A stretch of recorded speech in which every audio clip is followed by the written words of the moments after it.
Well, coming into Thursday's 4A D1 Boys Soccer State Championship game, Salado head boys soccer coach told me that he expected this one to go past the full 80 minutes. And that's exactly what we saw from Jared Curtis and his team tonight. Yes, it is Salado's first state championship win. And not only did they get that win, but they got it in overtime. I mean, how excited could you be? What a thriller it was. And we already made the people at home wait through an extended commercial break. So let's go ahead and roll those highlights and check out exactly how the action all unfolded. It was Castleberry who would strike first in this one in the early minutes of the contest off of a corner kick, but the Eagles would strike back just soon enough. It's Luke Munson who heads the ball in, and the striker is so beautiful it ties the game up 1-1. These Eagles feisty and would continue to go back and forth, but the Lions would take a shot from outside the 18 to go up 2-1 heading into the half. Like I said, those Eagles not giving up anytime soon.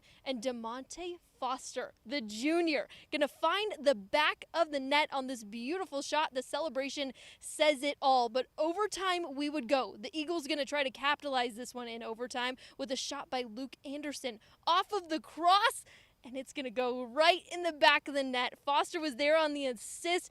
We'd still have a few more minutes of overtime to finish this one out, but that defense would stay strong. And your Eagles are the state champs for the first time ever. You can see the celebrations, you can see the smiles on those guys' faces, but Luke Anderson, the MVP of this one as he finishes the game off in overtime. Coach calling him a game changer. Let's hear from him and the guys.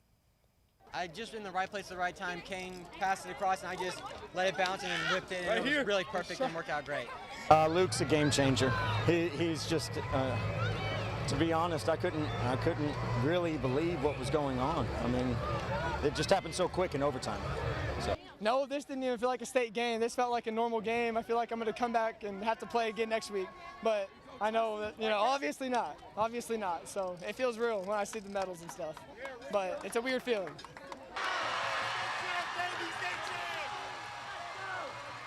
Right place, right time, and those guys celebrating big tonight as they were loading up the bus, leaving for this one. They were blasting "We Are the Champions," rightfully so, because that's exactly what they are. But Madison, how full circle of this team to not only get the job done, but to do it against the team that knocked them out of the playoffs last season. Full circle for sure. They were the underdogs coming into this game, and they got that revenge they were looking for. And they did it with a chip and some feistiness. I know we want to talk about the crowd a little bit. Man, I know DeMonte Foster told me coming into this game, bring the noise. That's exactly what we saw from the fans tonight. Yes, the crowd never gave up. Even when the Eagles were trailing, the crowd did not stop. They brought that constant energy, and I think that's why they won this game. The whole time. It was so fun. Well, we'll have more on their state championship celebrations coming up in Texas today, and we'll try to recap a little bit of this on Friday, too. I mean, it was a pretty big deal, so why not, right, Madison? Yes, of course. All right, well, they're on their way home. We're going to pack up ourselves. That's going to do it from Georgetown ISD Athletic Complex. Back to you guys in the studio. All right, y'all be careful heading up I-35. What a great win for the Salado boys. Really Man. exciting for Central Texas. And all of Salado, I mean, they're probably not going to want to have school tomorrow at this point, but they're going to have school. They're going to have school. Go to school.